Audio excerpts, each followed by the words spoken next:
In 1993, a 6-year-old boy vanished during his own birthday party.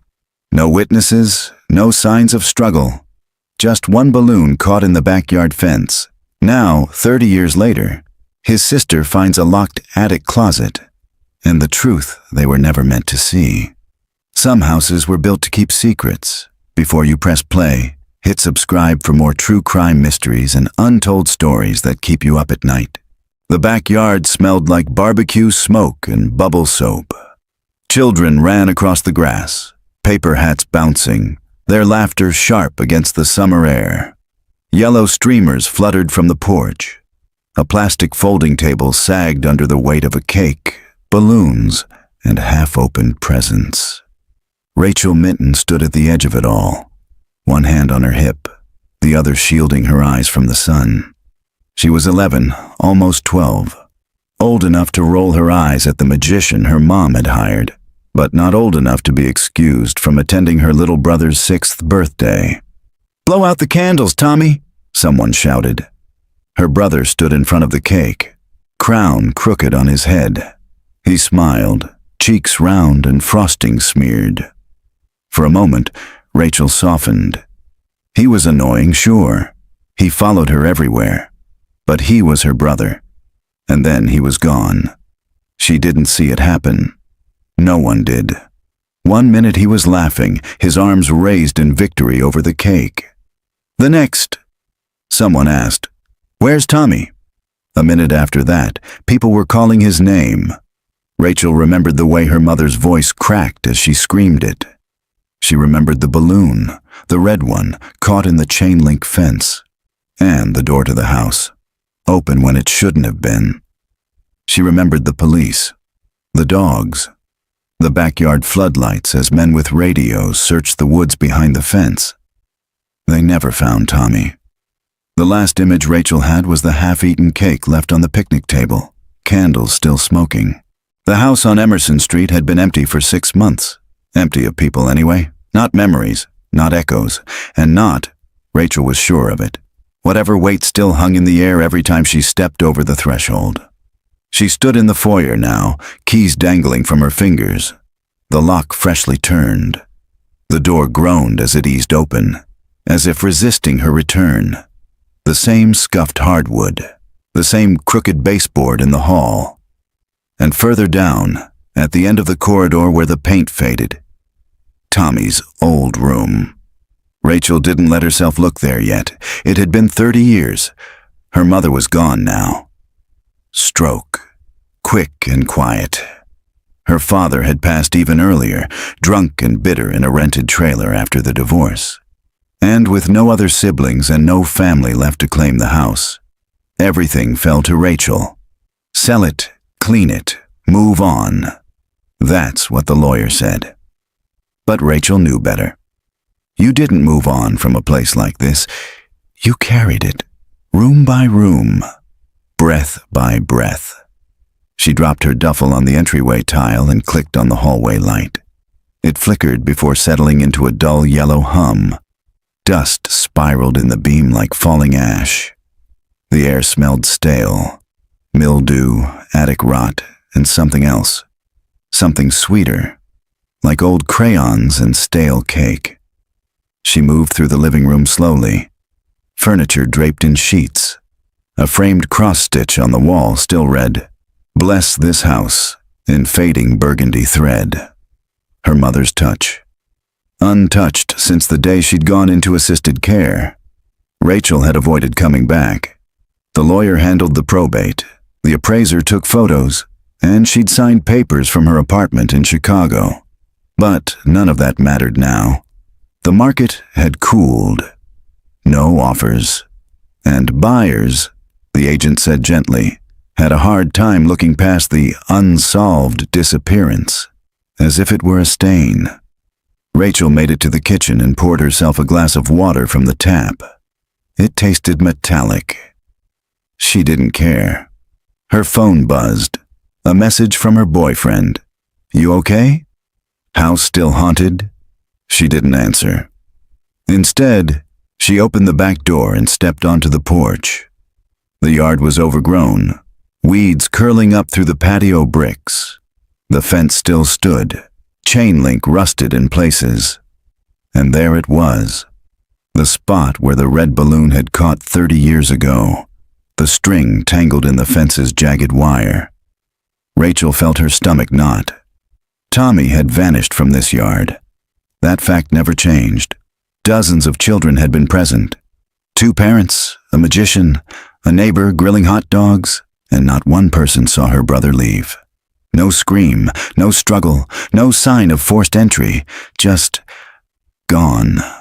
Rachel took a breath, held it, then went back inside. She climbed the stairs. Her footsteps echoed.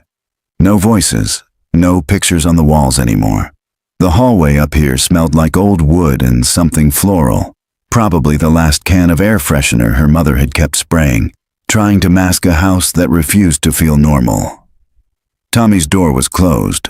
Rachel didn't touch it yet. Instead, she went to the master bedroom, hers now, technically, and opened the window to let the place breathe. The breeze moved the curtains just enough to make her heart skip. She shook her head. Get it together. The house had 2 floors, a finished basement, a small attic. The attic. That she hadn't checked yet. Not since she was a child. Not since her mother had locked the upstairs closet and claimed the door was stuck from swelling. Rachel had accepted it. Children did that. Believed the stories they were told when they were afraid to know the truth. But now she was 39, and the door was still there, still locked. Rachel grabbed a flashlight from the hall drawer, then climbed the narrow hallway to the attic staircase. The stairs creaked beneath her weight. At the top, the landing, a small dusty alcove, and the familiar wooden door set into the slanted wall like a secret. She stared at it. The closet her mother never opened. It looked warped, painted over a dozen times. A rusted keyhole glared up at her from the brass knob. Rachel tried the handle. Still locked. She stood there a long time, one hand on the door, the other holding the flashlight. Her heart thudded. It didn't make sense, but the longer she stared, the more she felt it. A subtle pressure behind the door, like something waited. Not alive, but not inert either. She exhaled and stepped away, back downstairs, back to the present. She spent the rest of the evening boxing up kitchen items, opening windows, folding up old sheets. She found her father's tools in the garage, still arranged neatly, untouched since his last days in the house. The hammer was there. So were flathead screwdrivers, a crowbar, and a set of lockpicks she didn't remember him owning. Rachel took the crowbar. At midnight, she climbed back to the attic. This time she didn't knock, didn't hesitate. She wedged the flat end beneath the frame, braced her foot against the door, and yanked. The wood groaned. The lock gave a metallic shriek. Paint cracked. Then, pop! The door jerked open 2 inches, something dry and sharp swept across her face. She staggered back, coughing. The air from inside smelled like mothballs and rot, old fabric, and something worse. The unmistakable scent of something that had once been alive and no longer was. Rachel raised her flashlight. The beam swept across a tiny space no bigger than a walk-in closet. Dust floated like smoke. There were shelves, a broken doll, a child's shoe, and on the floor, a stack of Polaroids wrapped in twine. Rachel didn't breathe, didn't blink. Her hand trembled as she reached down and lifted the bundle. The top photo was Tommy, eyes wide, face pale, kneeling in the corner of a room she didn't recognize, his hands clutching a stuffed bear that had been missing since the party. The next photo, Tommy again, older. The third, someone else, a girl, not from their family. Rachel sank to her knees, her whole body cold. This wasn't just a closet. This was a vault, a record, and someone, maybe her parents, maybe someone else, had locked it for a reason. Rachel sat cross-legged in the attic, flashlight trembling in her hand, the stack of Polaroids on the floor beside her. There were maybe 50 of them, some in color, some black and white, some curled at the edges from time and heat, all of them haunting, not by what they showed necessarily, but by what they refused to explain. The first 10 were of Tommy, not at his birthday party, not in his bedroom. These were taken after. Rachel flipped through them slowly, holding her breath with each one. Tommy sitting in a small, windowless room. Tommy sleeping on a cot with no blanket. Tommy standing in front of a wall with faded cartoon wallpaper, his little face frozen between confusion and fear. The same blue shirt from the day he vanished, the same dimples, the same look she hadn't seen in 30 years. Rachel pressed a hand to her chest. Then came the photos that didn't make sense.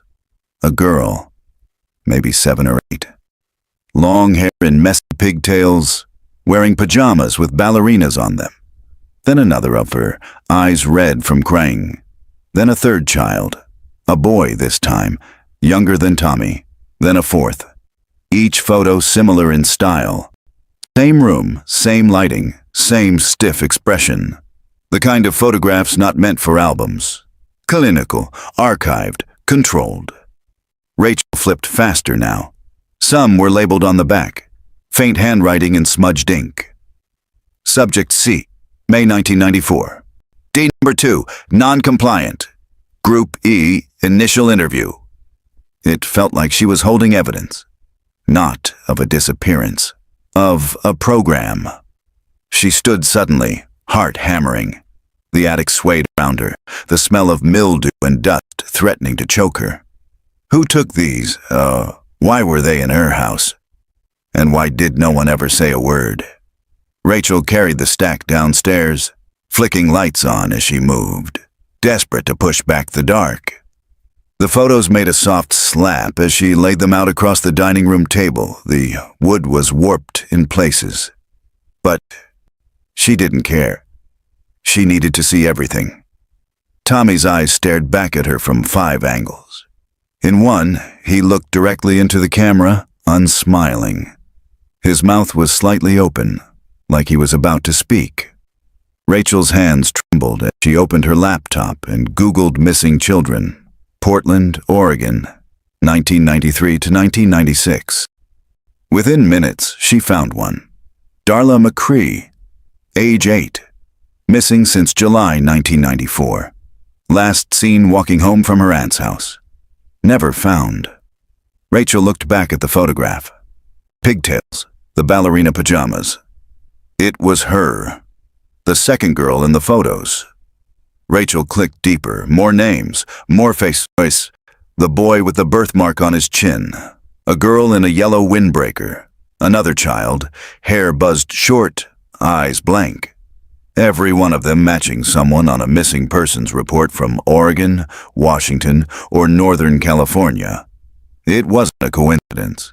She gathered the photos back into a stack, this time wrapped in a dish towel, and placed them in her bag.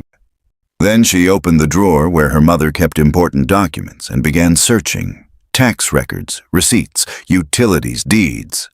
And there it was, a receipt from 1992, handwritten. Storage fee, 6 months prepaid, Cedar Pines Community Program. She stared at it. There was no such program listed in the current Oregon Business Registry. Another receipt from 1993, stapled to the back. Conditioning material delivered, Emerson residence. Atton R. Minton, her mother's name, in print. Rachel sat back, spine stiff against the chair. Her heart wouldn't slow. The room felt colder now, not in temperature but in mood, like the house itself was watching. She picked up her phone and dialed. Not the police, not yet. She called Marla, her childhood best friend, the only person still in town who might remember that day, the only one who saw the party unfold from beginning to end. The phone rang 3 times. Hello? Marla, it's me, Rachel. A pause. Rachel Minton? Jesus, it's been what, decades. I need to ask you something about Tommy's party. From 1993, Why? I think... Rachel stopped. How did you say it? I found photos of my missing brother. I think my mother was involved in some kind of child conditioning program in our house. Instead, I'm cleaning out the place. There are some things that don't make sense. Marla went quiet. Then, I never forgot that day. Not once. You were there when he disappeared, right? Yeah, I was. But no one ever asked the right questions. Rachel sat forward. What do you mean? I remember you were inside when it happened. Your mom sent you to get paper towels. You were gone like 2 minutes. And then everyone was screaming. That part I remember. But before that, before Tommy disappeared, your dad kept taking kids inside. What? I thought it was weird. He said it was for pictures with a magician, but I never saw any camera. Just kids going in and coming out, crying. Rachel's mouth went dry. How many kids? I don't know, 4 or 5? I think I went in too, but nothing happened to me. You're sure it was my dad? I mean, yeah. Or maybe it was someone else in the house. I just remember the door closing, and the silence. Rachel's fingers gripped the edge of the table. Why didn't you tell anyone? I was 11, Rach. And the cops didn't really ask. Everyone just assumed Tommy wandered off. Rachel nodded, even though Marla couldn't see her. Do you want to come by? She asked. I could use another set of eyes. A pause. Yeah, Marla said. I think I should. They hung up. Rachel looked at the photos again, spread across the table like cards from a rigged deck. Her brother. Other children. Each photo a record of silence. And at the bottom of the pile, a single envelope. She hadn't noticed it earlier. She opened it carefully, expecting more receipts or notes. Inside was a photograph, older than the rest. Black and white. Grainy. It showed a room. Not just any room, the one Tommy had been photographed in. Except this time, it was empty. And in the center of the floor, drawn in chalk, was a symbol. A circle with a triangle inside. And underneath it, someone had written, Project Promise.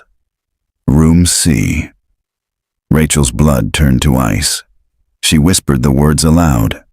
Project Promise. It didn't sound like a name from her childhood. It sounded like a code, a system, a secret she'd never been meant to know. And now that she did, there was no going back. Marla arrived just before dusk. Rachel saw her silver SUV pull into the gravel driveway, headlights sweeping across the overgrown lawn and rusted mailbox. The car looked new. Her friend looked older. Short hair now, crow's feet at the edges of her eyes. But the way she stepped out, arms crossed, eyes scanning the house, that hadn't changed. They hugged briefly on the porch, not out of affection, but solidarity. They were survivors of the same history, one that had just cracked open. It hasn't changed much, Marla said, stepping inside. No, Rachel replied. That's the problem. Marla glanced around the foyer, her eyes drawn toward the staircase, then toward the dining room. It feels smaller. It always does. Rachel led her into the kitchen, where the photos were laid out on the table, grouped in rows. She said nothing, just watched as Marla leaned in, eyes narrowing. Jesus, Marla muttered. Is that Tommy? Rachel said. And not just him. She walked her friend through what she'd found. The stack in the attic closet, the envelope marked Project Promise, the receipts. Marla's expression darkened as she flipped through the Polaroids. Her fingers hesitated over the ones of Darla McCree. I remember her, she said. She lived near my aunt, went missing the summer after Tommy. You never said anything. No one did. Marla looked up. This town eats its tragedies, files them away and pretends it's polite. Rachel pointed to the symbol in the last photo, the triangle in the circle, under the words, Project Promise. You ever seen that before? Marla nodded slowly. Not here, but once, in the woods. Rachel blinked. What? There was a clearing behind Elkhart Elementary. Kids called it the Promise Circle. We used to dare each other to go out there at night. Marla paused. It was always marked. That same symbol, spray painted on a tree. Sometimes chalk, sometimes carved. We thought it was a prank. It wasn't. No, Marla said, it wasn't. They sat in silence for a minute. The house groaned faintly in the settling dusk. Rachel felt a chill ripple under her skin. There's something else, she said, reaching into the folder where she'd stored her mother's documents. She unfolded the receipt. Storage fee. Cedar Pines Community Program. Marla stared at it. Cedar Pines. That was the old behavioral clinic upstate. Closed after a scandal in the late 90s. They found out the place was running unsanctioned studies on autistic kids. Forced isolation, sensory deprivation, weird reward systems. No charges ever stuck. Rachel felt her throat tighten. My mother had a receipt for them. And that means she was involved. Or Dad. Or both. Rachel stood. There's something I haven't looked at yet. The basement. Marla rose with her. Let's go. The basement hadn't changed either. Same warped wood stairs. Same damp air. A weak bulb dangled from the ceiling, casting a cone of light across a concrete floor stained with time. Rachel led the way. Her foot hit the last step with a hollow thud. The space was cluttered but not chaotic. Boxes of old Christmas decorations, her dad's tool bench, laundry machines long since unplugged. But something about the far wall felt wrong. Too smooth, too clean. It didn't match the aging cinder block around it. Rachel walked to the wall and pressed her palm to the surface. Hear that? She asked. She knocked. Hollow. Marla stepped beside her. That's not original construction. No. Rachel looked around and spotted the crowbar she'd left leaning against the dryer. She grabbed it, wedged it into the seam between the wall and floor, and pried. The drywall cracked with a sound like splitting bone. Dust billowed. Behind it, a door, steel, painted the same beige as the wall but unmistakably different in material. Industrial, windowless. There was no handle, just a recessed keyhole and a small faded sticker. CPC promise, controlled access only. Marla stepped back. Jesus Christ, it's real. It's all real. Rachel whispered. This was under our house. All these years. We need bolt cutters. Number Y still have my dad's keys. They went upstairs, breath quick, not speaking. Rachel rummaged through the junk drawer in the hallway desk. Dozens of keys. One tagged garage, another labeled back gate. One had no label, just a triangle etched into the head. They ran back down. Rachel slid the triangle key into the lock. It turned. Click. The door groaned as it opened. Beyond it was darkness. A smell of damp carpet, old glue, and something chemical hit their noses. Rachel flipped the flashlight on. It wasn't a room. It was a hallway. Narrow, carpeted. Fluorescent light tubes in the ceiling, dead. The beam from the flashlight flicked across numbered doors on either side. 1A, 1B, 1C. Marla covered her mouth. They built rooms down here. Rachel stepped inside. It was silent except for the sound of their breathing. Her light swept past old file cabinets, chairs, what looked like a small fridge. The air got colder the farther in they went. Then she stopped in front of the last door. Room 1F, Princess Room. The door was ajar. Rachel pushed it open with 2 fingers. Inside was a child's room. Dust-covered toys sat on shelves. A faded mural of a cartoon castle adorned one wall. A twin bed with pink sheets. In the far corner, a camera mount. Now empty. The closet door hung half open. Inside were tiny clothes on wire hangers, many still wrapped in plastic. Marla didn't speak. Rachel walked toward the bed and saw something on the pillow. A note. Folded. Yellowed with age. Written in a child's uneven hand.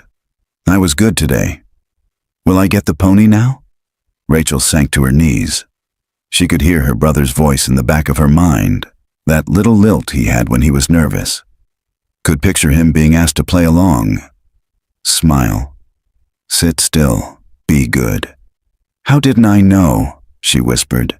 How did none of us know? Marla put a hand on her shoulder. They didn't want us to. Rachel stood, numb. We need to call someone. Who? Rachel didn't answer, because she didn't know. The photos, the program, the room. They weren't the end. They were the beginning. Rachel didn't sleep that night. She tried, laying on the old couch in the living room, a blanket pulled up to her chin, flashlight beside her like a weapon. But every creak of the floorboards, every gust of wind against the window, snapped her eyes open again. Images haunted her. The photographs, the pink sheets, the chalk triangle in the attic photo, and the hallway, that goddamn hallway, underneath her childhood home. She was still awake when the sun cracked through the blinds. By 6:30 a.m., Marla was already back. She'd gone home for a few hours, returned in leggings and a hoodie, hair tied back, coffee in both hands. I couldn't sleep either, she said. Rachel took a cup without a word. Her hands were cold.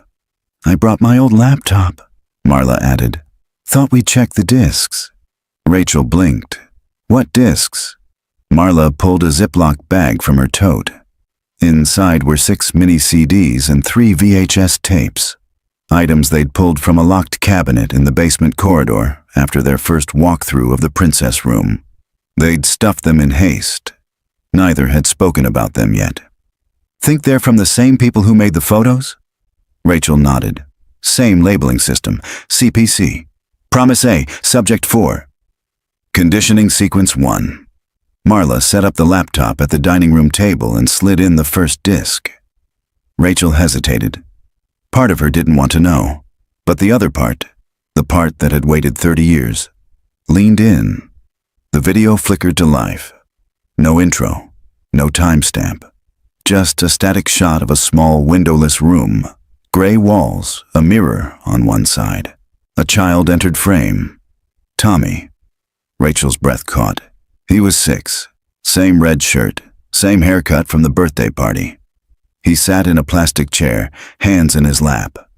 A male voice came from off camera, flat, measured. Tommy, what do you do when you hear the chime? Tommy didn't answer. Tommy, what do we do when we hear the chime? Tommy blinked, then said quietly, We sit still. Good. Again. We sit still. The screen cut to black. Marla paused the playback. Rachel gripped the table edge. That wasn't Dad's voice, she said. No, Marla replied. Too flat, too practiced. Rachel stood, pacing. Her whole body buzzed with something like rage, something like grief. This was a script. A conditioning routine, Marla said. Classic behavioral testing, command-reward repetition. Why would they do this here? Marla opened the second disc. Another room. Another child. This one was not Tommy. Blonde girl, barefoot, crying silently as she was told to repeat phrases like, I belong to promise. Good children don't disobey. I have no home but here. Rachel turned away. Enough, she whispered. Marla paused again. This is sick. It's worse than sick. It's organized. They sat in silence, both women staring at the paused frame. Rachel finally broke it. I think we need to find out how deep this goes. They spent the next 2 hours dissecting the documents found in the lower basement. Clipped files, photocopied intake forms, delivery manifests for conditioning materials, and a master schedule stamped with the words Cedar Pines, Project Promise. Satellite 3. Supervising Officer R. Minton. Status: active as of April 1993. Rachel stared at the name, her mother. Satellite 3, Marla repeated. That implies there were others. Rachel opened a filing cabinet beside the workbench and found rows of manila folders, some labeled by month, others by subject ID. One folder was labeled simply, Field Notes, May 1993. Inside, pages and pages of handwritten notes. Subject number 12. TM continues to resist verbal commands unless prompted with food or sensory reward. Delayed adaptation but signs of imprinting increasing. Parental influence eliminated. Subject responds to male authority voice. Programming sequence C underway. Rachel dropped the pages, her face pale. That's my brother. Marla picked up another folder, this one with photocopied consent forms. These are fake signatures, she muttered. This isn't even your mom's handwriting on some of these. This was forged.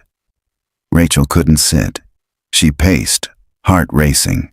So this wasn't just my family. There were more, other people, other houses, other kids, Marla said. Other rooms. By noon, the house felt unbearable. Rachel needed air. She told Marla she was going for a walk, just around the block, to breathe, to remember what grass underfoot felt like. But she didn't go to the park. She went to the public library. Because the phrase Project Promise hadn't left her mind, she requested archived local newspapers from 1991 to 1996. And there it was, a small article buried on page 6 of the June 1993 issue of the Portland Herald. New Youth Wellness Program opens second campus in Clatsop County. Cedar Pines announces new Promise Track pilot system aimed at improving compliance and emotional regulation in children facing trauma-related symptoms. The program's founder, Richard Minton, says the model is based on structured behavior shaping and environmental control. Richard Minton, her father. Rachel stared at the name. Founder, not just complicit. In charge. She returned to the house by 2 p.m. Marla had cleared the table and was organizing the folders chronologically. I found something, Rachel said. They registered it, in public. As a wellness initiative, Marla looked up. They were testing these methods here, using the house as a live-in environment. Rachel nodded, and hiding behind terms like emotional regulation and child resilience. Marla flipped open a new folder. Subject Archive. Princess Room Sessions. Volumes 7 to 13 inches inside were Polaroids, transcripts, schedules for feeding, bathroom breaks, quiet time. And in the back, a diagram. A map of the entire underground section beneath the house. More than what they'd seen. Jesus, Marla whispered. There's another door. Rachel stared at the drawing. Behind the conditioning corridor, through a secondary wall, a room labeled Holding. No key marked for it, Rachel said. Number, but we know it exists. We have to see it. Marla looked at her, hesitant. Are you sure? I mean, if this is where they kept them, before the training started. Rachel didn't hesitate. I need to know what happened to my brother. They returned to the basement with the map. The door wasn't where they expected it. It was hidden behind a set of utility shelves stacked with old detergent bottles and rusted lanterns. They moved them together, and behind them, just like the diagram showed, a sealed hatch. Metal, bolted, no knob, just a vertical handle and rusted hinges. Rachel grabbed the crowbar again. It took both of them, heaving with their feet braced against the wall, to force it open. The hatch groaned, dust coughing into the air. The flashlight beam barely cut the darkness ahead. The smell hit them first, rot, and something chemical, like old bleach soaked into concrete. Rachel's voice was barely a whisper. God, what is this? A single step led down into a chamber. Concrete walls, no ventilation, a drain in the floor, no lights, just a mattress on the ground, rotted, stained. Marla stepped back. Is this where they kept them before the rooms? Rachel nodded, stomach twisting, and then she saw something else. In the corner, half buried under debris, a stuffed bear. Its right ear was missing. Its fur, once white, now yellowed and stained. But Rachel knew it. She'd bought it for Tommy on his 5th birthday. She sank to her knees. He'd been here. Before the photos, before the scripts. He'd been kept here. Rachel whispered, "You never left. You were here the whole time." They didn't speak for a long time after they found the bear. Rachel sat against the cold cement wall of the holding chamber, the stuffed animal clenched in her hands like a lifeline. Marla stood at the threshold, flashlight beam quivering as she kept her distance from the rot-darkened mattress and the drain embedded in the floor like a silent witness. Neither of them said what they were both thinking, that this wasn't just a conditioning site. It was a prison. And maybe worse. Eventually, Rachel stood. "Let's get out of here." They closed the hatch gently, placing the shelves back over it in silence.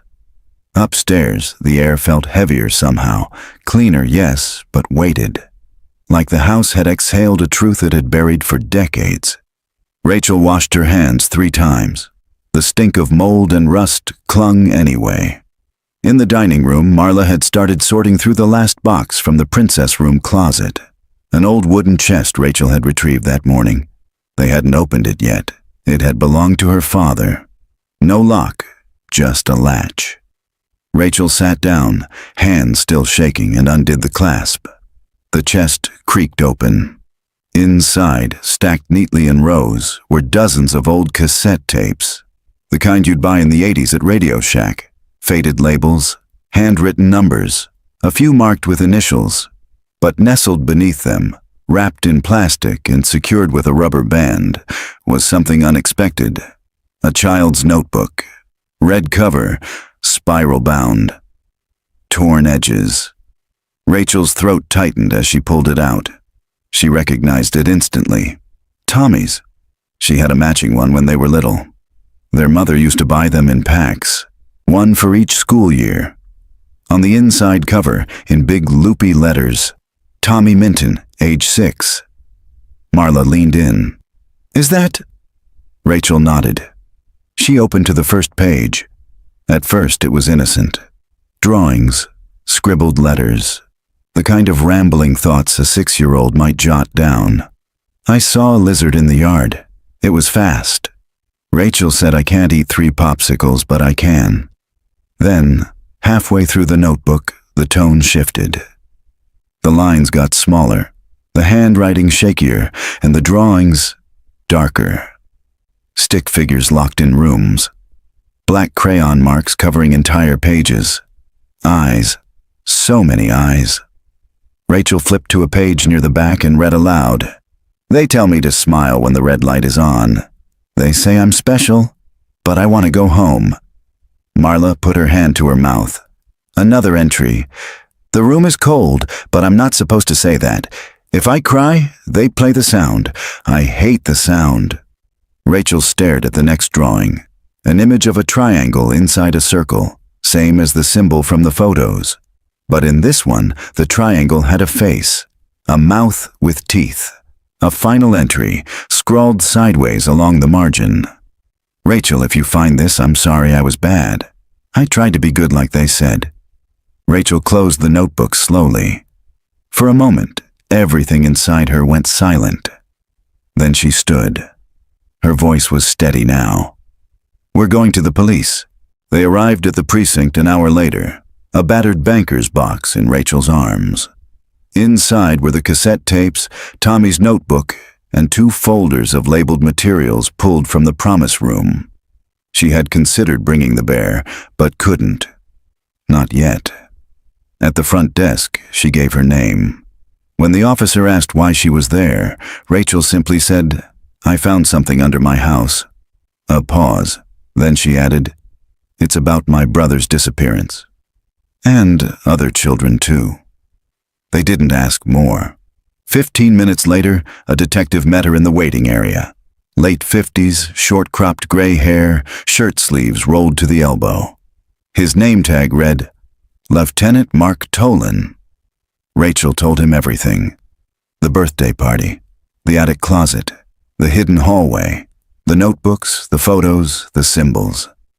She didn't dramatize. She didn't speculate.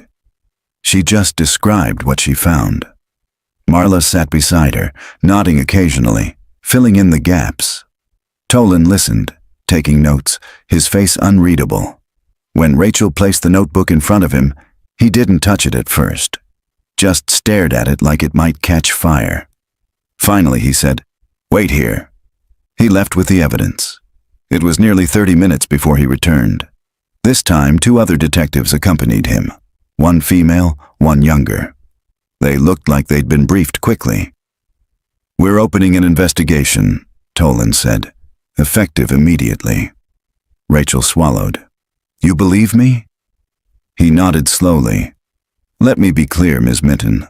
What you've brought in, it's not just a break in your brother's case. It's evidence of a potentially coordinated criminal operation, one that may still have active members."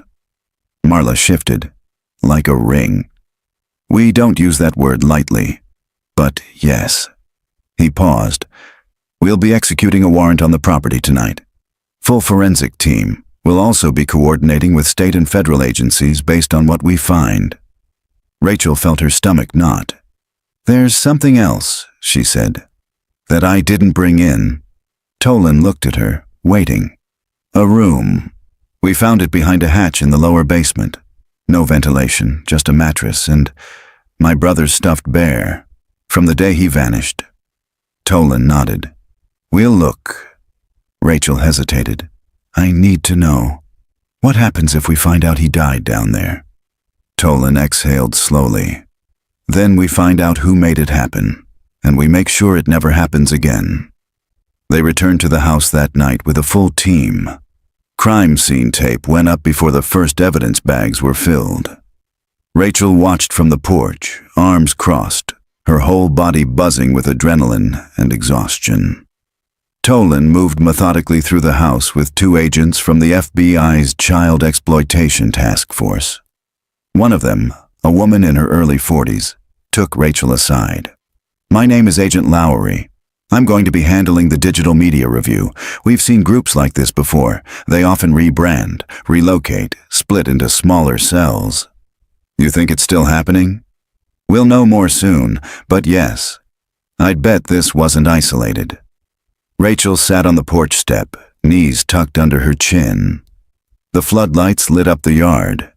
Neighbors had started to gather across the street, pretending to walk dogs, feigning surprise. She didn't care. Inside, officers opened the hatch. She watched as they descended into the holding chamber, saw the expressions on their faces when they came back up. One of them had tears in his eyes. At 3 a.m., Rachel was given permission to re-enter the house briefly. One of the officers returned Tommy's notebook to her, inside an evidence bag. "Keep it for now," he said. "We'll need a copy, but this belongs to you." Rachel took it gently. She went to the kitchen, sat at the table, and opened to the final page, the one where Tommy apologized for not being good. She traced her finger along the line, and for the first time in 3 decades, she whispered his name out loud. "Tommy, it wasn't your fault." The search of Rachel's childhood home lasted 2 full days. Forensic teams worked in rotating shifts, scraping wall samples, cataloging contents, photographing every inch of the underground corridor. Agent Lowry and her techs combed through the VHS tapes, the CDs, and the hundreds of labeled files stored in the princess room's hidden cabinets. On the 3rd day, Lieutenant Tolan called Rachel into the precinct. She expected questions. What she got instead was a map. Laid across the table in the detective's office was a large, hand-marked grid of Portland and its surrounding counties, overlaid with red stickers. Some locations were crossed out. Others were circled. A legend in the bottom right corner read, "Project Promise, Satellite Sites. Revenso." April 1994. Rachel stared, her skin prickling. "This was in a drawer beneath the Promise Room bed," Tolan said, "along with blueprints, initials, and task rosters." "How many sites?" 7 confirmed. 4 in Oregon, 3 in Washington. Your house was Satellite 3. Rachel felt lightheaded. 3 of these locations were already demolished, he continued. 1 was a daycare. 1 was listed as an animal boarding facility. 1 appears to be an abandoned home off Highway 26. And the rest? Tolan's jaw tightened. 1 is still active. Rachel's eyes widened. What do you mean, active? A property registered to a shell company tied to Cedar Pines. All utilities paid. No registered residents, no activity reported. But the records show monthly supply deliveries. Cash transactions, no surveillance. We're preparing a raid. When? Tonight. The building was a modest, single-story ranch on the edge of Beaverton. Pale blue siding, a cracked driveway, a chain-link fence wrapped around the backyard like a memory of protection, not the real thing. Rachel wasn't allowed on site, but she waited in an unmarked FBI vehicle with Agent Lowry half a block away. Lowry sat beside her, laptop open, comms in her ear. It was dusk. The raid team moved fast. 4 SUVs rolled in, quiet, coordinated. Within seconds, agents breached the front and rear doors. Rachel held her breath. Through the binoculars, she saw the flash of tactical lights, the dull thud of boots across hardwood. For 5 minutes, there was only silence. Then Lowry's radio crackled. We've got them. Multiple miners inside. Alive. Rachel gripped the seat. She didn't cry. She couldn't. The tears had dried days ago, but something inside her cracked open, a space that had been sealed shut since the day of the birthday party. Lowry closed her laptop and turned to her. You just exposed a trafficking network, Rachel. Possibly interstate. Possibly larger. Rachel stared out the windshield at the house, now glowing with police lights. She thought of Tommy. What he'd gone through. What he'd stopped. By morning, it was all over the news. Cult-like child conditioning ring exposed in Portland. Project Promise linked to missing children cases from the 1990s. FBI uncovers basements built for behavioral testing. Several survivors found. Rachel refused interviews. She didn't want her name on camera. Not yet. She stayed in the house for another week, helping investigators catalog, watching her past be peeled open room by room. The walls were full of lies, but also now, truth.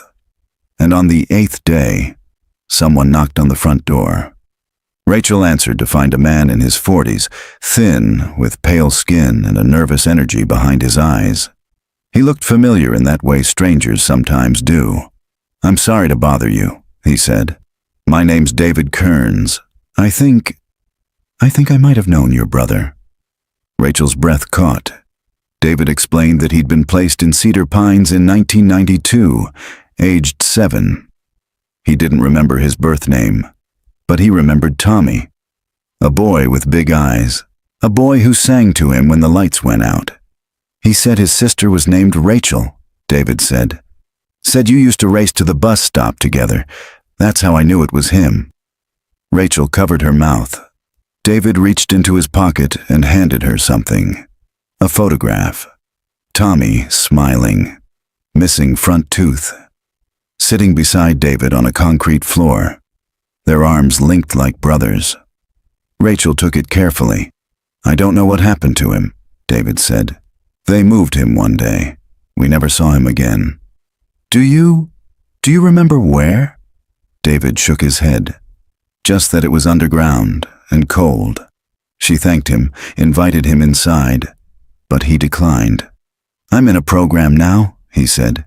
Staying sober, part of the Promise Survivors Network. We meet twice a week. Rachel's eyebrows raised. There's a network? There is now. He smiled, almost shyly. Because of you. That night, Rachel sat at the dining room table, Tommy's notebook in her lap. She turned to the back cover, where he'd written in crooked letters, If I'm lost, find Rachel. And after 30 years, she finally had. The letter arrived on a Tuesday. Rachel found it in the mailbox, wedged between a property tax notice and an envelope from the state attorney's office. No return address, no postage. Just her name handwritten in slanted cursive. Rachel Minton. She carried it inside, torn between suspicion and dread. Inside was a single page.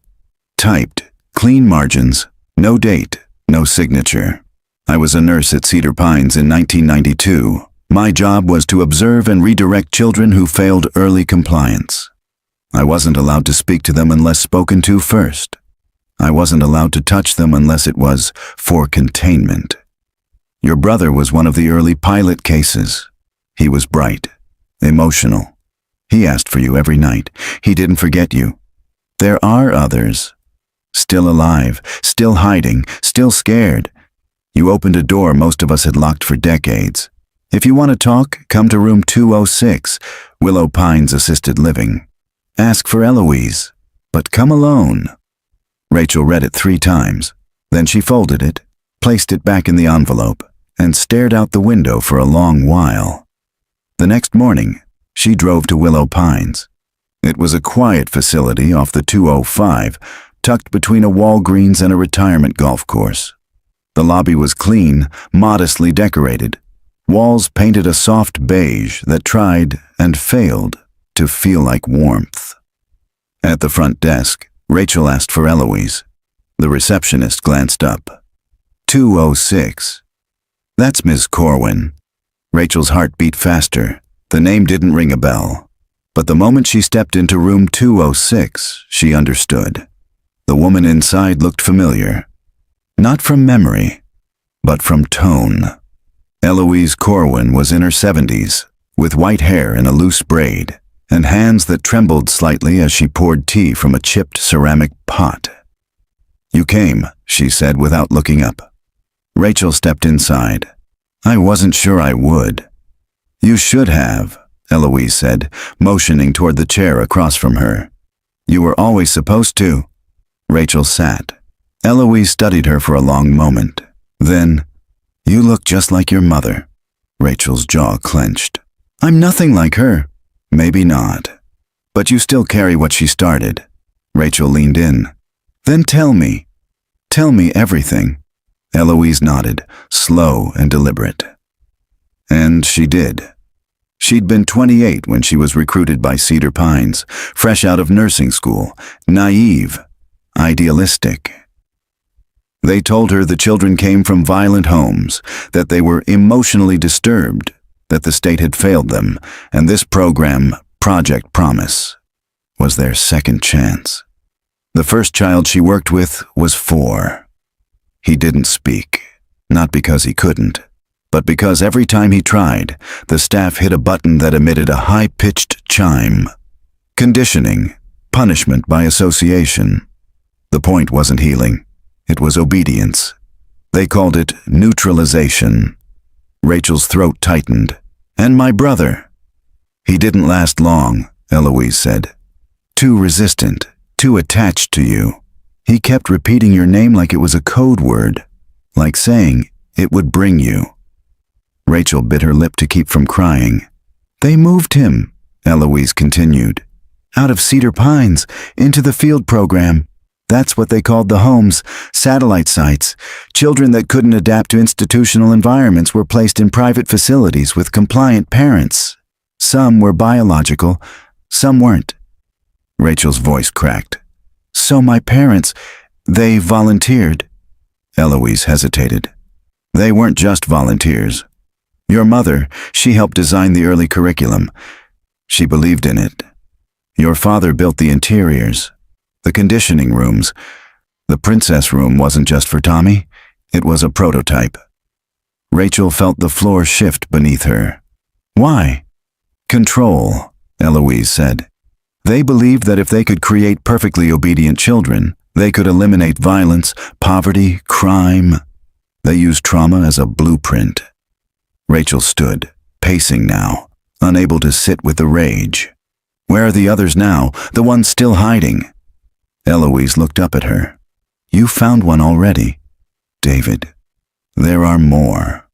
Eloise reached into a drawer and pulled out a manila envelope. Inside were 5 photographs.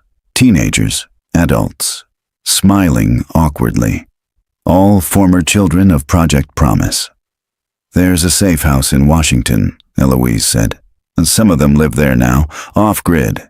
Healing, if that's what you can call it. Rachel looked at the photos. One face stood out. A girl with dark curly hair. Eyes too old for her age. Who's this? Her name's June. She was in the room next to Tommy's for 6 months.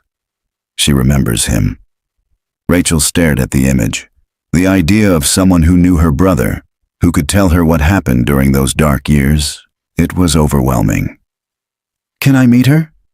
She's been waiting to meet you, Eloise said.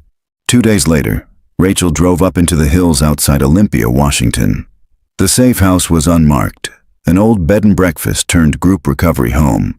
No signs, no fences, just a gravel road and a blue-painted porch. She knocked.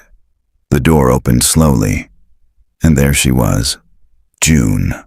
Older now, mid-30s maybe, but unmistakably the same girl from the photograph. She didn't speak at first, just stared at Rachel with an unreadable expression. Then she said, "You're Rachel." "Yes." June stepped aside. "Come in." They sat on the porch. The air smelled like pine and rain. "I remember him," June said after a long silence. "Tommy, he was brave." Rachel swallowed. "What do you mean?" June stared at the trees. "He used to sneak food to the younger kids, tell jokes in the hallway. The supervisors hated that. They said he was contaminating the program." Rachel's hands curled into fists. "One day," June continued, "they told him he was going home, that his time was up." He looked so relieved. "But he didn't come home," Rachel said. "No." June looked at her. "He never made it out of the house. I heard screaming that night, then nothing. We never saw him again." Rachel's throat closed. "They told us he'd failed. That's what they always said. Failed kids disappeared." "Do you think he's dead?" June hesitated. "I think he was sacrificed." Rachel's breath caught. "What?" June clarified. "I mean sacrificed to the system, taken out of circulation, used for something, maybe video, maybe testing, I don't know. But he mattered to them. He had spirit. That made him dangerous." Rachel didn't respond. Couldn't. She just stared out into the trees. When she returned to Portland that night, she stopped at a gas station off 84 and stared at her reflection in the bathroom mirror. Everything had changed. Her family was a lie. Her house had been a prison. Her brother had been used. And still, something about it all didn't fit. Something wasn't done. Because if Tommy had been taken, if his image had been used in videos, why wasn't he found in the house? Why wasn't there a file, a body, a final date? Why had someone gone to such lengths to erase his final day? Rachel stared at herself in the mirror, then reached into her coat pocket and unfolded Tommy's last notebook page. "If I'm lost, find Rachel," she whispered aloud. "I'm not done. Not yet." The tape surfaced during evidence logging. Rachel got the call from Lieutenant Tolan while she was organizing her mother's documents for court. "We missed it the first time," he said. "One of the agents was re-inventorying the princess room footage and found a cassette mislabeled in a manila envelope inside the back of a false drawer." Rachel's heart skipped. "What's on it?" "We're not sure, but it's marked Tommy. Final session." She drove to the precinct in 30 minutes flat. In the video review room, the lights were low. A small CRT monitor sat on a steel cart, the tape already loaded. Agent Lowry stood beside it, arms crossed, her face unreadable. Lieutenant Tolan sat on the edge of the table, a legal pad balanced on his knee. Rachel took the lone chair in front of the screen. "Whenever you're ready," Lowry said. Rachel nodded. The tape began. The image flickered into focus. Low resolution, grainy. The familiar promise room walls, pale pink. Cartoon stickers along the trim. That cold, false cheerfulness Rachel had come to associate with programming. Tommy sat in the center of the frame. He looked older, maybe 8. Older than any photo Rachel had seen of him. His face was thinner. The dimples had faded. But the eyes were still her brother's. He wore a white t-shirt, pajama pants, no shoes. He sat cross-legged on the floor, hands in his lap, motionless. From off-camera, a voice spoke. "Tell me what we say when we hear the signal, Tommy." A pause. Then Tommy's voice, soft but steady. "I am good. I do not run. I belong to the house." Rachel's stomach turned. The voice continued. "Do you remember your sister?" Tommy looked up suddenly. "Yes." "What's her name?" "Rachel." The name was spoken with such clarity, such immediate emotion, that Rachel felt tears sting her eyes. "And what happens if Rachel comes?" Tommy's expression shifted. The confidence faltered. "They said she's not real anymore." Rachel clenched her fists. "Do you still believe in her?" A pause. Tommy looked directly into the camera. "Yes." The screen flickered. Static, then returned. Now Tommy was standing, alone, facing the far wall. A door opened off frame. A shadow moved. The voice spoke again, fainter now, distorted. "It's time, Subject 12. The final lesson." Tommy didn't flinch, didn't speak. "The world is over. The house is safe. You will forget everything else." Tommy turned, and then his eyes lifted to the camera. "She'll find me," he said. The voice didn't respond. The tape cut to black.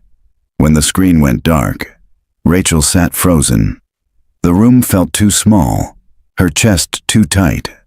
Tolan spoke first. "That footage is recent." Rachel blinked. "What?" "Within the last 5 years, we did a forensic analysis on the magnetic signature. The tape may have been recorded using older equipment, but the actual content, especially the latter half, was added well after 1993. Rachel's blood went cold. "You're saying..." "I'm saying your brother was still alive 5 years ago, maybe less." Lowry stepped forward. "We cross-referenced the furniture, the lighting, the fixture styles. That promise room isn't the one under your house. It's a duplicate." "A replica," Tolan said. "Which means there's another facility." Rachel felt dizzy. "Where?" Lowry shook her head. "We don't know. But the voice? We're enhancing the audio now, and we're trying to match it to other tapes from the Cedar Pines archives." Rachel stood, too fast. Her hands trembled. "I want a copy of that tape." "You'll get it," Tolan said. "But there's more." He handed her a printed still from the footage, a close-up of Tommy's face. Behind him, faint but unmistakable, was a window. And outside that window, partially obscured by grime, was a metal structure. Lowry pointed. "That's a radio tower, rural design, probably mid-state." "We've started checking FCC registrations," Tolan added. "If we can trace the tower, we might find the building." Rachel's voice came out low, tight. "You think he's still alive?" Lowry didn't answer directly. "We think someone is still maintaining these environments. That someone went through the trouble to recreate the princess room suggests continued usage." Rachel felt sick. "So he's still out there," she whispered. "He was taken again." That night, she didn't go home. She drove. No destination, no plan, just highways. Long stretches of concrete lit by nothing but high beams and memory. Tommy had looked into that camera. He had known she would come. She stopped at a rest area north of Salem and sat in her car, gripping the steering wheel with both hands. A replica room, a hidden site, a brother who might still be alive, or had been, until recently. Rachel replayed his last words over and over. "She'll find me." The next morning her phone rang. It was Lowry. "We matched the voice." Rachel sat up in bed. "Who is it?" "Dr. Frederick Albee." Rachel blinked. "Who?" "He was a behavioral specialist at Cedar Pines, designed their compliance scripts, worked with your mother." "Where is he now?" "Last known address was a rural property outside Gold Hill, registered to a non-profit called the Harmony Well Project. On paper, it's a wellness retreat for emotionally challenged youth. But it's never listed any licensed counselors. Rachel's heart thudded. Do you have a warrant? We're working on it. But it'll take time. The land is privately zoned, and they've got lawyers. Rachel felt the rage rising. Then I'm going. Lowry paused. Rachel, I'm not going to touch anything. I just want to see it. That's all. More silence. Then, reluctantly, don't go alone. By noon, she was in the car with Marla, driving south. They followed the address Lowry had provided, just in case. Gold Hill was remote, quiet, forested. The last 3 miles were gravel. The retreat was marked by a wooden sign shaped like a tree. The Harmony Well Project. Emotional reset and resilience. The driveway curved into a clearing, and there it was. A small, single-story building with pale siding, its windows shuttered. A side wing stretched into the trees. Faint antenna lines ran up a metal pole, a radio tower, just like in the video. Rachel parked half a mile away and approached on foot with Marla through the brush. At the edge of the woods, she stopped. Because now she could see it clearly. The room from the tape, built into the rear of the structure. Same pink siding, same cartoon decals. A false window painted to look like it looked outdoors. It wasn't nostalgia. It was a set, a stage. Rachel raised her camera and took a photo, then another. Then she stepped forward. Rachel, Marla warned. But it was too late. A motion light clicked on, and from inside the building, a shadow moved. A man, tall, white lab coat. He turned and saw her. For a moment, neither moved. Then he bolted through the side door. Rachel shouted, "That's him!" They gave chase, running through gravel, stumbling over roots. But the man disappeared into the trees, his figure swallowed by branches. Gone. Marla caught up, breathless. What the hell was that? Rachel stared into the woods, chest heaving. That was the voice. That was Albie. When law enforcement raided the property 36 hours later, it was empty. Stripped. No tapes, no files. Just remnants. Half-empty food storage. Institutional bedding. And in the rear room, a freshly removed camera mount. And a message, written on the wall in black marker. Some doors should stay closed. The message on the wall haunted Rachel. Some doors should stay closed. Written in thick black marker, centered, deliberate, left like a signature. The house had been stripped, yes, but that phrase said everything. They'd been watching, preparing, waiting for someone to come. The door Rachel had opened at her family's house had rippled outward, reaching the very people who had spent decades hiding in plain sight. And now they were on the move. Whoever they were. Back at the precinct, Lieutenant Tolan slid a thin, sealed envelope across the desk. We found this taped beneath the faux carpet in the Harmony Well retreat, hidden inside the princess room replica. Rachel stared at it. No name, no label. She opened the flap. Inside were 2 sheets of paper, typed, spaced, clinical, a list of names. Each line bore an initial, a last name, and an ID code. Some had annotations, others were underlined. Rachel scanned the list. R. Minton, SAT-03 Lead, Maternal Coordinator F. Albee. Compliance Programming, Supervisor CPCC. Wilhelm, Child Transfer Logistics. L. Kearns, Parental Recruitment, SAT-04D. Halbrook, Content Distribution/Media Handling, J. Reese. Enforcement Protocol/Internal Security. Tenko, Recorder/Room Monitoring. Rachel's breath caught at the final name, K. Tenko. She remembered that surname. Matthew Tenko, the man who had attacked her in Charles's office, her father's friend. The man obsessed with the tapes. Her hands trembled. These are, she whispered. These are the people who ran it. Tolan nodded. And this list? This isn't old. The file was created recently. We're estimating no more than 2 years ago, based on the printer ribbon degradation and adhesive compounds. So they're still alive. Lowry, who stood nearby, added quietly, "Most of them, yes. Some may have changed names, locations, but it's a start."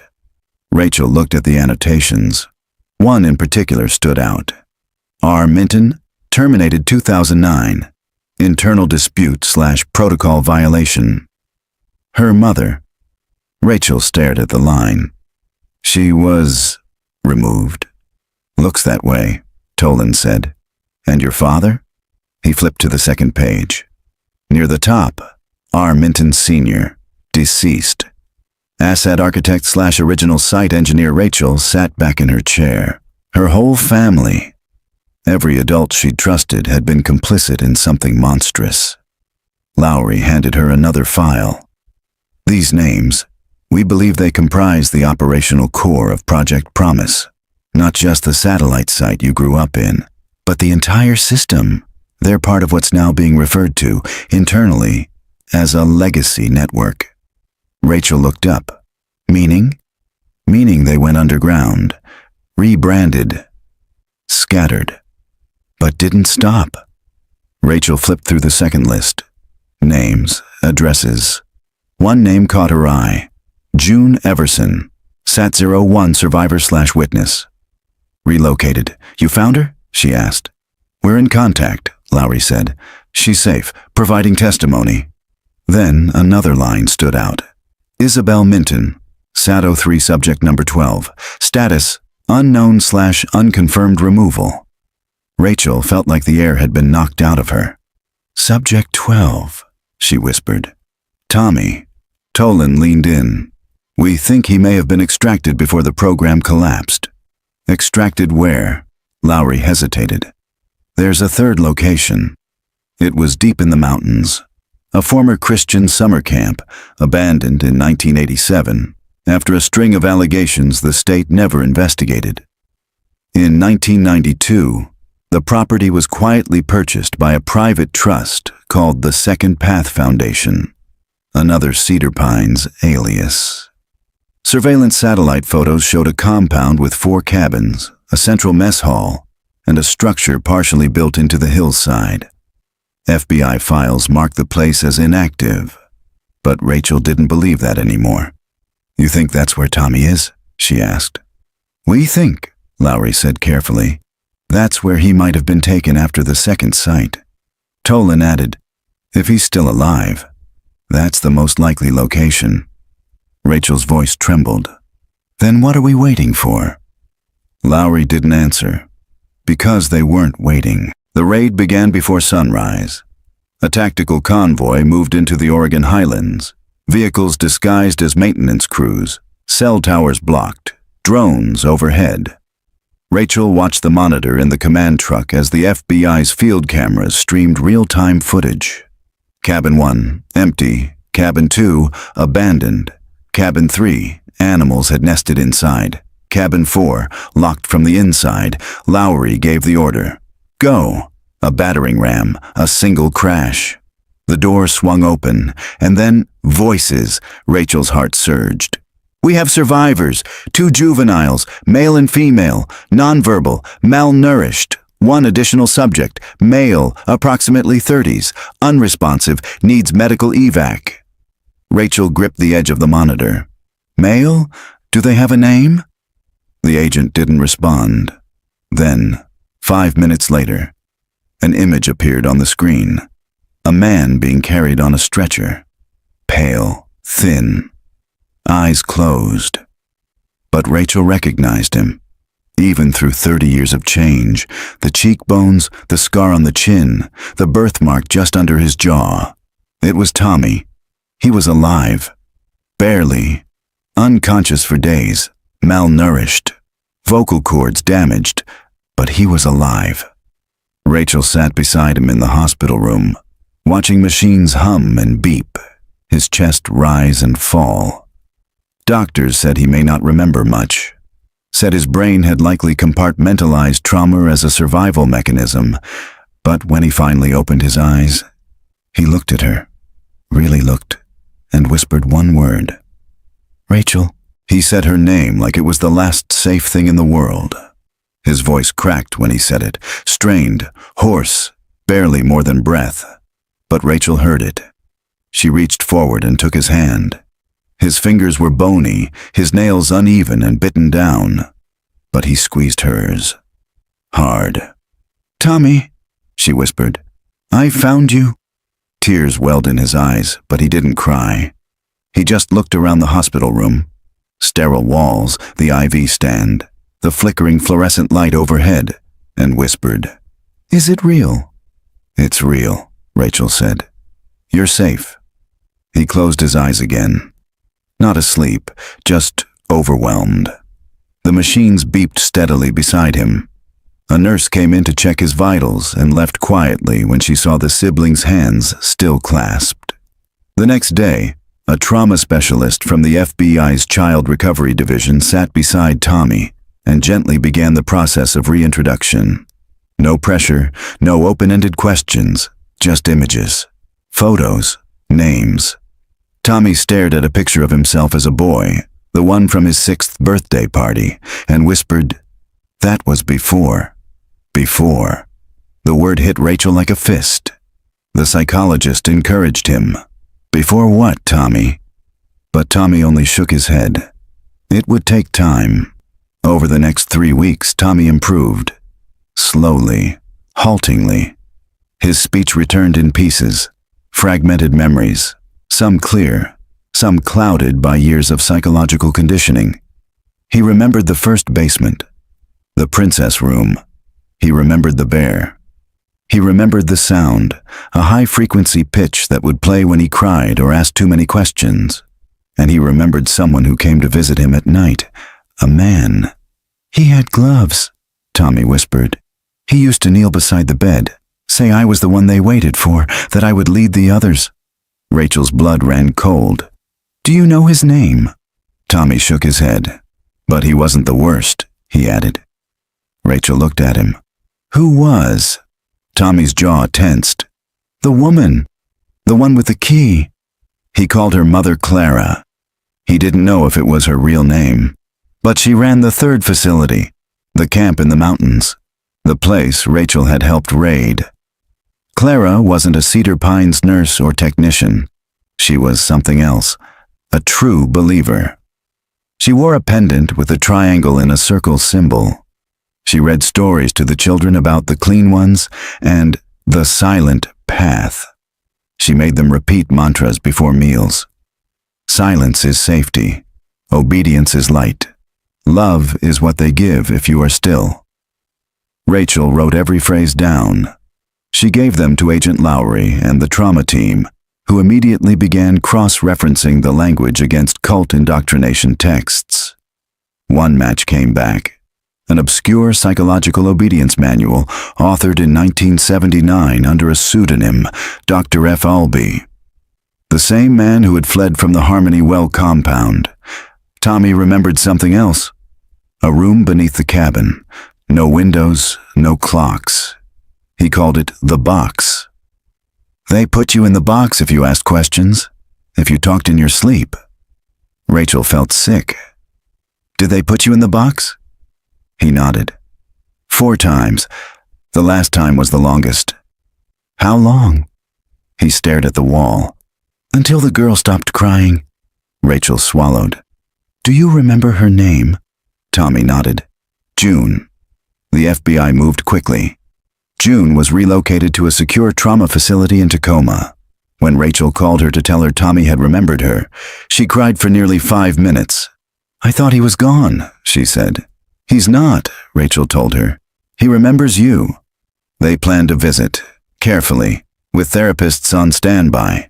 Meanwhile, Lieutenant Tolan and Agent Lowry compiled a working database of Project Promise personnel based on Tommy's recollections, survivor testimony, and materials recovered from all 3 sites. Over 40 names, 12 still unaccounted for, 2 presumed deceased. The rest, under investigation. Warrants were issued, international alerts placed, and behind closed doors, federal prosecutors began drafting charges: child abduction, endangering the welfare of minors, unlawful imprisonment, conspiracy, production of illicit materials, negligent homicide. Because buried in the floorboards of the camp's main building, beneath concrete slabs and behind false insulation, investigators found fragments of children's clothing, tape reels, and human bone. At least 4 sets of remains. Unidentified. The phrase scrawled beneath the concrete in black ink. They spoke when they shouldn't have. Rachel stood at the edge of the recovery ward's garden, watching Tommy lean on a cane as he stepped along the stone path. Every day he looked a little stronger, but the damage was layered, deep.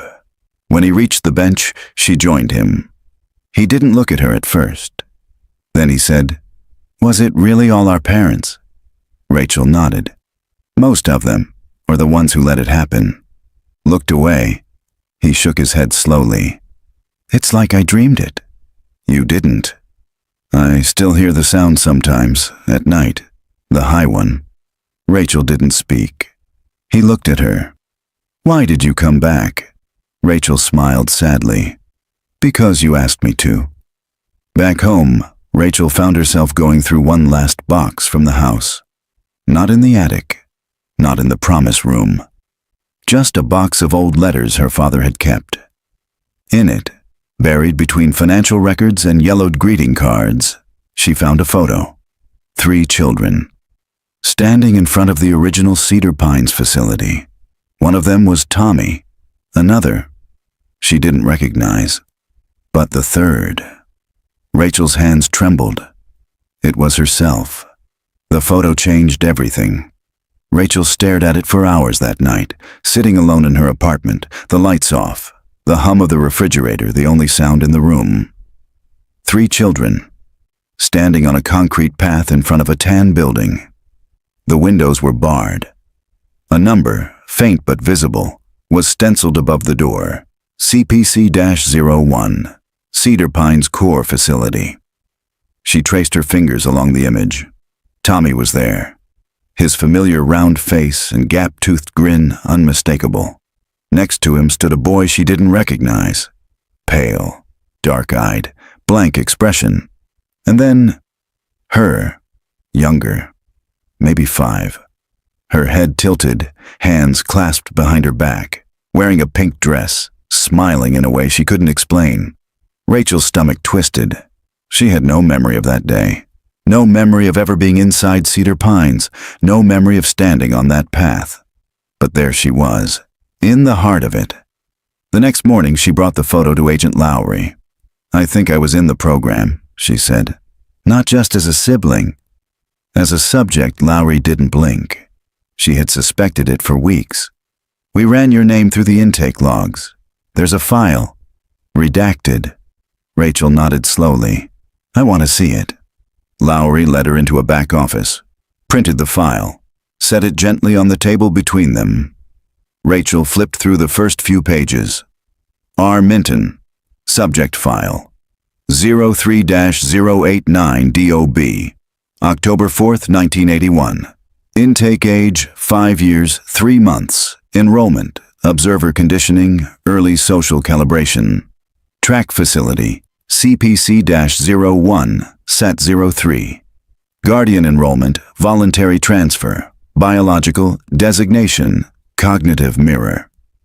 She read the words 3 times before looking up. "What's a cognitive mirror?" Lowry spoke carefully. It was an experimental category. They believed that some children could act as behavioral regulators for others in the program, that by witnessing obedience and love, they'd inspire those still resisting. You were paired with your brother as a test subject. He was the primary resistor. You were the mirror. Rachel's mouth went dry. "They used me to control him?" "Yes, and it didn't work. He resisted, clung to you. Their documentation says your bond was unusually strong, too strong for the curriculum. That's when they moved you out. You were returned home. He wasn't." Rachel felt cold all over. "They erased it from my memory." Lowry nodded.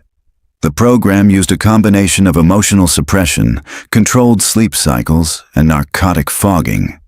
It's possible you were sedated for large portions. It's also possible your own mind buried it. Rachel stared at the file. Buried. Just like the room, just like the truth. Back at the hospital, she sat with Tommy in silence. He hadn't seen the photo yet. She wasn't sure she was ready to show it. But when she did, his eyes went wide. You remember this? She asked. Tommy nodded. That day, they told me if I obeyed, I'd get to play with you again. That we could go outside, together. It was the last time they let us be in the same room. Rachel swallowed hard. Do you remember the third boy? Tommy's face changed. That's Noah. Who was he? A ghost. Rachel blinked. What do you mean?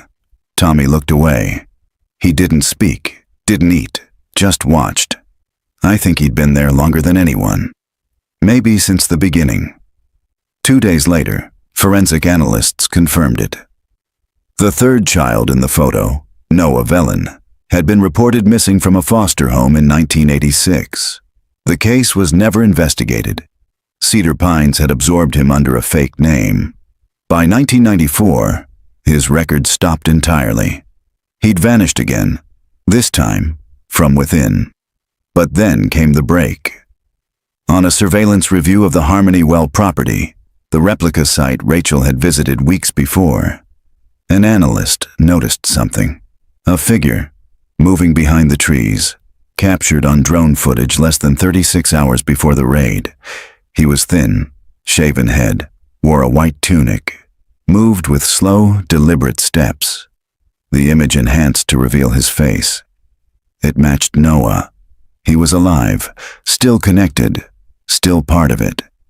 Rachel knew what that meant. There was still a fourth room, a final site. The others had been decoys, branches of a dying tree. But this was the root, and someone had kept it alive. That night, Tommy told her something else, a memory, a final phrase he remembered being whispered into his ear before they took him from the promise room for the last time. When the mirror breaks, the house burns. He never understood it, but Rachel did. She had been the mirror, the one they'd counted on to contain him, balance him, keep him docile. And when she failed, when she remembered, the whole system began to fall apart. The FBI tapped every source they had. Within 5 days, they tracked down a string of financial payments linked to a compound outside Brookings, Oregon, an off-grid structure purchased by a private religious foundation in 2010, surrounded by woods, unlisted by the county, guarded by silence. Rachel stood at the edge of the field as the agents prepared for breach. Helicopters circled above. Infrared scans showed 6 heat signatures inside. Lowry adjusted her earpiece. We're ready. Rachel nodded. Go. At 3:42 a.m., the team moved. Inside, they found a mirror room, an exact replica of the original promise room, but with one key difference. The walls were lined with photographs, hundreds of them, children, Rachel, Tommy, Noah, June, and dozens more, each labeled, indexed, numbered. This wasn't just a room. It was a library, a record of every child the system had ever touched. In the final room at the back of the compound, they found a man, seated at a desk, thin, pale, quiet. He didn't run, didn't speak, just turned toward the agents and smiled faintly. It was Noah, alive, still silent, still watching. The man who had once been Noah Velen hadn't spoken a word in over 10 years.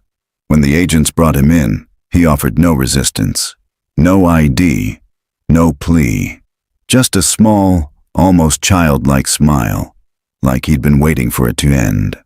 It took Rachel a week to work up the nerve to see him. He was held in a psychiatric unit under federal custody, his room white and windowless, padded not for safety, but for silence. When she entered, he looked at her like he already knew her. She didn't speak at first, just sat. Then, "You remember me." Noah blinked once, slowly. Rachel placed the photograph, the one from Cedar Pines, on the table between them. "You were there the day they separated us." Still, he said nothing, but his eyes dropped to the photo, and finally, softly, he whispered, "You're the reason the door opened." Outside the room, Agent Lowry waited. Rachel joined her in the hallway, shaken. "He spoke," she said. Lowry's eyes widened. "What did he say?" Rachel looked through the glass. "He said, 'I'm the reason the door opened.'" It took another month for the full case to come together. Dozens of former Project Promise survivors came forward after seeing the FBI release. Several had their own photos. Others had fragments, drawings, audio, personal notes with coded scripts. Some remembered nothing but sounds or smells. Others, everything. The breadth of it was staggering. The system had run from 1982 to 2009 under a series of front names and private foundations. It had been funded, in part, by state psychological research grants, hidden in sub-budgets marked for behavioral recalibration of at-risk minors. Thousands of pages of documentation, and one common symbol stamped into every folder, every journal, every wall, a triangle inside a circle. Rachel traced it with her finger one night and whispered, "This was never about healing." Tommy's recovery continued. He still struggled with language, with sleep, with daylight, but the memories, fragmented as they were, began connecting. One night he asked, "Do you remember the closet?" Rachel looked up from her tea. He was sitting across from her, blanket wrapped around his shoulders. "What closet?" "In the basement, before the promise room, the small one, with the gray door. You used to hide in it." Rachel froze. "I don't remember that." Tommy nodded slowly. "You used to hold my hand through the crack." Rachel's eyes filled with tears. It came back in a rush. A dark, cold space. A sliver of light beneath the door. A child's hand in hers. She'd forgotten. Or buried it. And now, it came back like a scream in a silent house. 6 weeks later, the house was scheduled for demolition. The state had declared it unfit, structurally compromised, and emotionally too toxic to preserve. Rachel stood in front of it one last time, boards across the windows, tape around the property line, and the old maple tree in the backyard still shedding leaves like it hadn't noticed anything had changed. She walked through the interior, dust thick in the air. Her footsteps soft on rotting boards. She found the basement door still slightly ajar. And then, just before leaving, she saw it. The closet. Not the promise room, not the fake wall, not the hidden space. The small gray door, tucked beneath the basement stairs, the one no one ever opened. She hadn't seen it in years. She stepped closer, reached for the knob. It turned easily. Inside was nothing. No monsters, no ghosts, no secrets, just a hollow space. And on the inside of the door, drawn in faded red crayon, were 2 stick figures, holding hands. One had long hair, the other a small crown, and beneath them the word, "Safe." Rachel shut the door, and for the first time in 30 years, she let it stay closed. The trial began 8 months later. 23 people were indicted. 6 pled guilty. 5 fled. 2 were found dead. The rest faced charges in a federal courtroom where survivors sat in rows, clutching one another's hands like lifelines. Rachel testified for 2 hours. So did Tommy. The courtroom was silent when he finished. The press called it the Lost Promise case, but the survivors knew it by another name. They called it the mirror break. The moment someone refused to forget, refused to obey, and brought the house down from the inside. Rachel later started a foundation, the Never Again Fund, for trauma victims, for families searching for children long assumed lost. She wrote a book. She spoke at conferences. She even taught. But most of the time, she kept to herself. And every Sunday, she'd sit beside Tommy on a quiet church bench just outside Portland, where no one asked for interviews and no one mentioned the past. They'd sit in silence, until Tommy, one day, looked up and said, "The door stayed closed, right?" Rachel smiled. It did. He leaned his head on her shoulder, and for the first time since 1993, they were just brother and sister.